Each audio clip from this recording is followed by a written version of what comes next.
이 시간 함께 묵상하실 하나님의 말씀은 마태복음 5장 18절의 말씀입니다. 진실로 너희에게 이르노니 천지가 없어지기 전에는 율법의 1점1획도 결코 없어지지 아니하고 다 이루리라. 아멘. 하나님의 말씀은 참된 진리이기에 이 말씀을 기록한 성경은 사람이 자기의 뜻에 맞춰 멋대로 고칠 수가 없습니다. 오늘 예수님께서는 하나님께서 말씀하신 것이 없어지기보다는 하늘과 땅이 없어지는 것이 더 빠를 것이라고 말씀하십니다. 즉 하나님의 말씀은 절대로 변하지 않는 참된 진리라는 것입니다. 그러기에 우리는 하나님의 말씀을 믿고 의지하며 따를 수가 있습니다. 독일의 요하네스 구텐베르그가 1450년 인쇄기를 발명하면서 최초로 인쇄되었던 성경책은 구텐베르그 성서라고 하는 라틴어 성경이었습니다.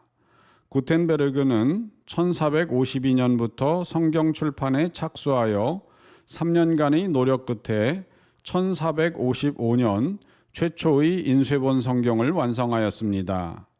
하지만 당시의 인쇄물들은 양과 질에서 오늘날의 인쇄 방법에 비하면 매우 원시적이었다고 할 수 있습니다.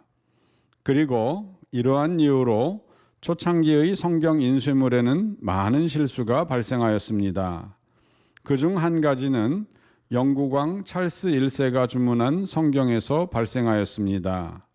찰스 1세는 당시 로버트 바커라는 인쇄업자에게 1631년까지 1000권의 성경을 인쇄해달라는 주문을 하였습니다.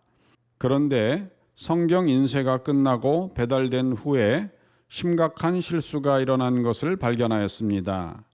그것은 출애굽기 20장 14절에 넣어야 할 낫이라는 단어를 하나 빼먹은 것이었습니다.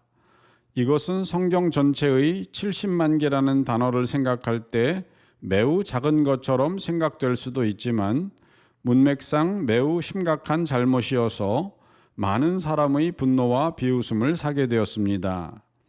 왜냐하면 출애굽기 20장 14절은 10계명 중 7번째의 계명으로 간음하지 말라라는 말씀인데 낫이라는 단어가 빠져서 엉뚱하게도 간음하라라는 말이 되었기 때문입니다. 그래서 이 오타가 난 성경은 사악한 성경이라는 별명이 붙게 되었습니다. 이때 찰스 1세는 매우 화가 나서 이 오타가 난 성경을 모두 회수해서 없애버리도록 하고 인쇄업자 바커가 더 이상 성경을 인쇄할 수 없도록 인쇄 면허까지 취소하였습니다. 그리고 거기에 300파운드의 벌금을 내렸는데 이는 당시 돈으로는 한 사람의 평생 임금일 정도로 큰 액수였다고 합니다. 그런데 이러한 인쇄업자 바커의 실수보다 더 크고 또한 의도적인 변형이 성경에 행하여진 적이 있습니다. 대표적인 것은 미국의 제3대 대통령이었던 토마스 제퍼슨이 행한 이른바 제퍼슨 성경에서 벌어졌습니다.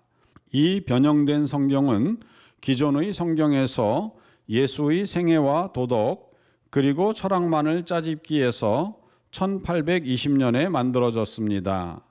제퍼슨은 면도날과 풀을 이용하여 기존의 성경책들을 자르고 오려붙여 새로운 성경을 만들었는데 이때 자신의 자연주의적 관점과 의도에 맞추어 예수께서 일으키신 대부분의 초자연적 사건을 빼버렸습니다. 예를 들어 예수께서 기적과 함께 교훈적인 메시지를 주셨다면 기적 부분은 잘라내고 도덕적 교훈만을 살려낸 것입니다. 그래서 이 책에 나오는 예수님은 위대한 도덕가로서의 모습만 남았습니다.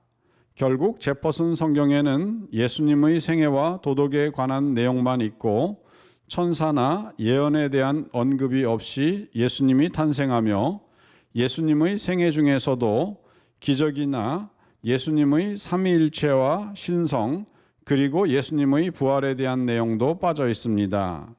그럼에도 한편 다행인 것은 제퍼슨은 이 책의 편집을 마치고 자기 친구들과 공유는 하였지만 당대에는 출판하지 않았습니다.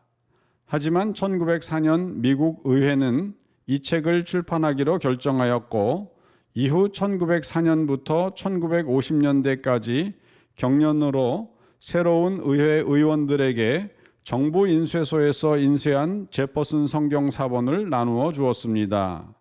그리고 민간단체인 리버테리안 프레스는 1997년에 이러한 관행을 부활시켜 2013년 1월 이 인본주의 협회는 제퍼슨 성경을 출판하여 모든 국회의원과 버락 오바마 대통령에게까지 배포하였습니다. 이들이 이렇게 한 의도는 아마도 제퍼슨의 의도와 마찬가지로 예수를 하나님의 아들이며 그리스도가 아닌 단순한 인류의 위대한 도덕적 스승 정도로만 여기고 알리려는 의도 때문이었을 것입니다. 그렇습니다. 제퍼슨 외에도 역사상 수많은 개인이나 단체들이 성경을 헐뜯으며 훼손하고 멋대로 변형하려고 시도하였습니다. 그 이유는 자기들의 가치관이나 생각에 맞지 않았기 때문일 것입니다. 하지만 하나님의 말씀은 변형될 수가 없습니다. 왜냐하면 하나님의 말씀은 밤바다의 등대처럼 움직일 수 없는 굳게 선 진리이기 때문입니다. 모든 배들은 등대를 기준으로 거리와 방향을 측정하고 항해하여야만 합니다.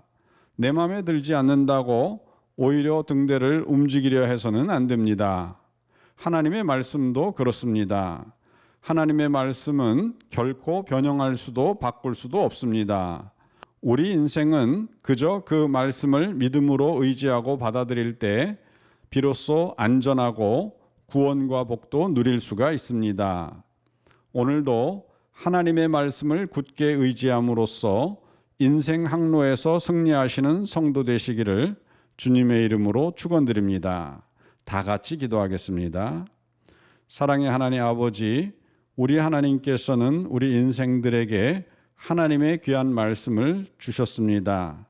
사람이 떡으로만 살 것이 아니요 하나님의 입에서 나오는 모든 말씀으로 살 것이라고 말씀하셨습니다. 오늘도 우리가 믿고 의지하는 하나님의 말씀은 진리로서 불변하여 우리가 믿고 의지할 수가 있습니다. 이 말씀을 바꾸거나 변형시키려고 하지 않고 있는 그대로 받아들이고 의지함으로써 구원과 복과 영생을 누릴 수 있는 저희들이 되게 하여 주시옵소서. 우리 구주 예수님의 이름으로 기도드리옵나이다. 아멘.